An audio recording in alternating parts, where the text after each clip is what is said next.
Boah, es regnet, es schifft, es seicht auf gut Schweizerdeutsch und irgendwie hört es einfach nicht mehr auf. Was passiert oder dann eben auch passieren muss, wenn das Wasser immer höher steigt, das siehst du jetzt in deinen SRF Kindernews.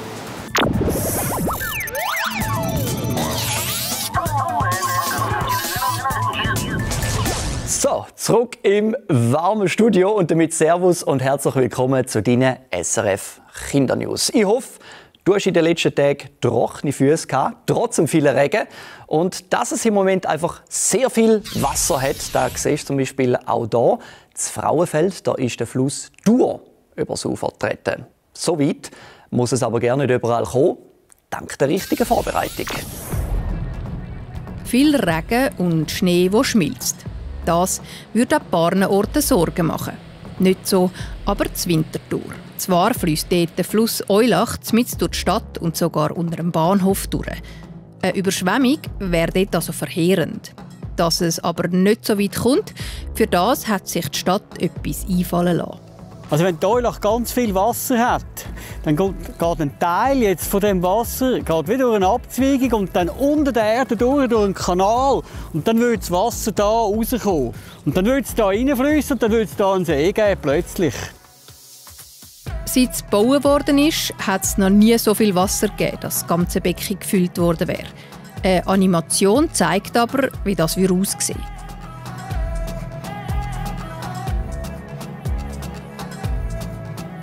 Und das ist jetzt der Ablauf von dem künstlichen See. Wenn der mal gefüllt würde, dann würde das Wasser jetzt hier ablaufen. Normalerweise sind das Felder, aber auch Fußballplätze und sogar einen Segelflugplatz gibt es.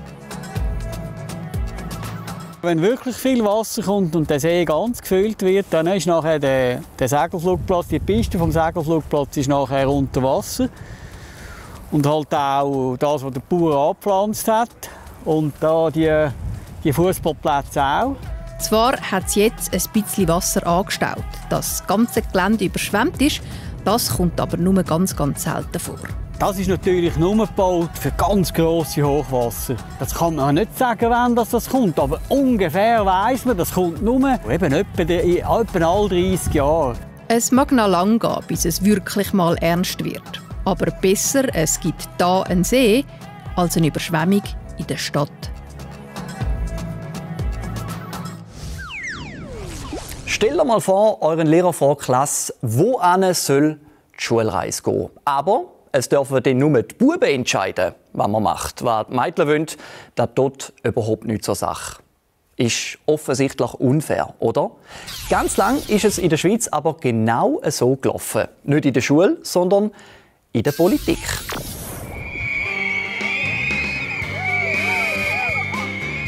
Es ist das Jahr 1969. Die Frauen, die sich hier vor dem Bundeshaus in Bern versammelt haben, sind richtig hässig. Der Grund dafür ist einfach. Die Frauen in der Schweiz dürfen in der Politik nicht mitreden. Emily Lieberherr ist eine von diesen Frauen, die das unfair findet. Habt Vertrauen mit den Frauen! Sie will, dass Frauen bei Abstimmungen und Wahlen auch mitentscheiden dürfen. Wir Schweizerinnen hier auf dem Bundesplatz fordern das volle Stimm- und Wahlrecht. Im Bundesrat und im Parlament gibt es zu dieser Zeit nur Männer. Frauen sind verboten. Aber auch das soll sich jetzt ändern. Unter anderem dank dem Einsatz von Emily Lieberherr kommt es dann am 7. Februar 1971 zu einer Volksabstimmung. Sollen die Frauen in Zukunft in der Politik auch mitbestimmen? Ja oder nein? Die Meinungen bei den Leuten gehen auseinander. Ja, mir dünkt es einfach, das ist eine Sache für die Männer. Ja, also ich war dafür. Ich habe Nein gestimmt. Frauen haben daheim genug zu arbeiten. Ich war gerne dafür, dass man als Frau ein Stimmrecht hat. Schon aus Gerechtigkeit. Da bin ich grundsätzlich dagegen. Sind Sie da mit Ihrem Mann einverstanden? Jawohl, ich bin also überzeugt, eine Frau gehört in die Küche und in den Haushalt. Und das Resultat der Abstimmung? Die Männer, die bis zu diesem Zeitpunkt alles allein entscheiden konnten, sagen Ja zum Frauenstimmrecht. Ab jetzt dürfen die Frauen in der Politik auch mitbestimmen. Ein halbes Jahr später werden dann zum ersten Mal auch Frauen ins Parlament gewählt. Sie werden mit Rosen im Bundeshaus empfangen. Nur etwas ist im ersten Moment angeblich vergessen gegangen, nämlich, dass man im Bundeshaus jetzt auch Frauen-WCs einbauen sollte. Dann wahrscheinlich doch lieber ein Häuschen als eine Rose. Genau 50 Jahre ist das her. Die Schweiz war damit eines der letzten Länder auf der Welt, wo das Frauenstimmrecht eingeführt hat. Der Januar ist schon wieder vorbei und wir sind damit jetzt im Februar. Ja, dass es Monate gibt, das ist für dich und für mich völlig normal. Nur wie ist es überhaupt dazu gekommen, dass wir eben Monate haben? Wir erklären es dir. Schon vor langer Zeit beobachteten Menschen den Mond. Sie fanden dabei heraus, dass er sich immer verändert und den gleichen Ablauf hat. Von Leermond zu Vollmond und wieder zu Leermond. So beschlossen sie, die Zeit nach dem Ablauf des Mondes einzuteilen.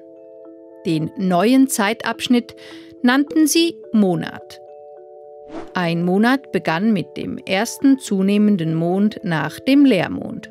So wussten die Menschen dann, wann wieder Vollmond sein würde. Um über längere Zeit den Überblick zu behalten und auch um die Ernten zu planen, musste die Zeit in einen noch größeren Abschnitt eingeteilt werden. Die alten Römer waren es dann schließlich, die das Sonnenjahr einführten.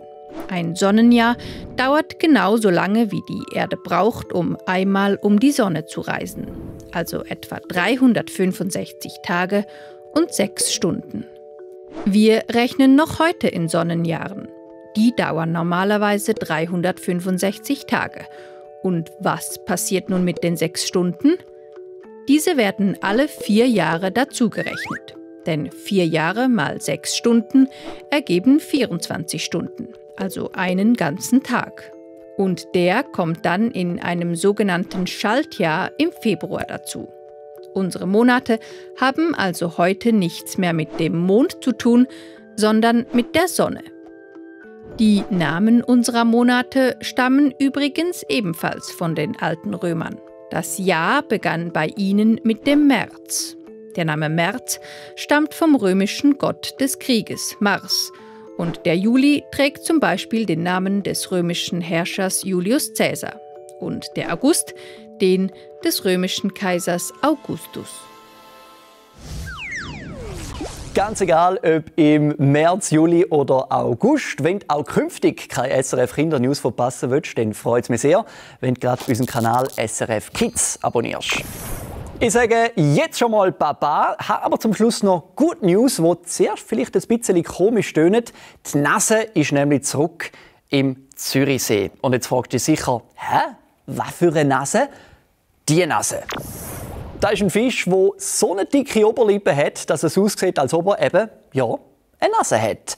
Wieso dass er jetzt aber plötzlich zurück im See ist, das weiss man nicht so genau. Ein Grund könnte sein, dass er sich im Linkkanal, der in den See fließt, besonders wohl fühlt und von dort dann eben in den Zürichsee kommt. In dem Sinn, Sali Nase und eine gute Woche.